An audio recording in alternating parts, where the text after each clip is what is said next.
Hello! Aujourd'hui, on se retrouve pour le jour 2 de notre calendar et aujourd'hui, on va parler de cette œuvre-ci. Première chose, on va la regarder et un petit peu la décrire. Ce qui nous attire tout de suite, c'est cette architecture qui a une place centrale dans l'œuvre, ça prend quand même pas mal de place. Ensuite, à travers ces colonnes, on remarque la présence d'une femme vêtue d'une robe rouge et d'un manteau noir. Derrière elle se trouve du mobilier, encadré par un drapé vert foncé. Lorsque l'on suit son regard, on remarque un petit ange qui va sûrement atterrir sur ce sol quadrillé. Au fond, à gauche, on remarque un morceau de nature qui nous permet un petit peu de sortir de toute cette architecture assez encombrante. Cette œuvre est en fait réalisée par un certain Paris Bordone, qui est un artiste italien de l'école vénitienne.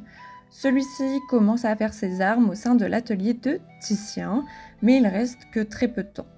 Il va s'établir à Venise avant d'être appelé par un certain François Ier. Les commandes qu'il aura au sein de cette cour vont lui permettre de très bien gagner cette vie. L'œuvre est datée d'entre 1545 et 1550 et il va représenter un passage biblique qui est l'Annonciation.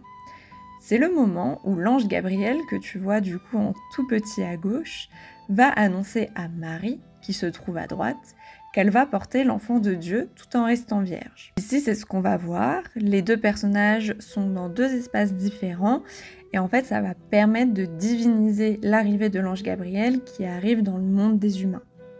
Leurs regards aussi ne se croisent pas. Marie va être dans une position d'acceptation de sa future mission.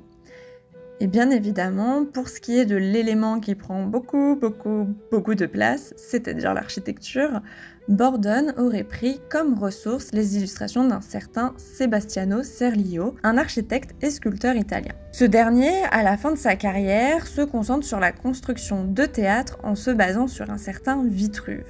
Lui, c'est vraiment une icône de l'architecture. Si tu as eu des cours d'histoire de l'art, on t'en a sûrement parlé un certain nombre de fois.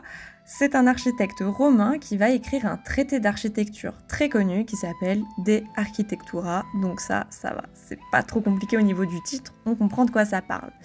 Et ce traité-là, il va poser les bases de l'architecture classique. Bref, le Serlio, il va faire 3 illustrations de théâtre et c'est les ressources qui seront utilisées par Bordone, qui est un passionné d'architecture, pour faire son œuvre L'Annonciation. Cette œuvre se trouve dans le musée des Beaux-Arts de Caen, donc si tu es de la région ou que tu y passes, tu pourras aller la voir. J'espère que l'œuvre d'aujourd'hui t'aura plu et on se retrouve demain.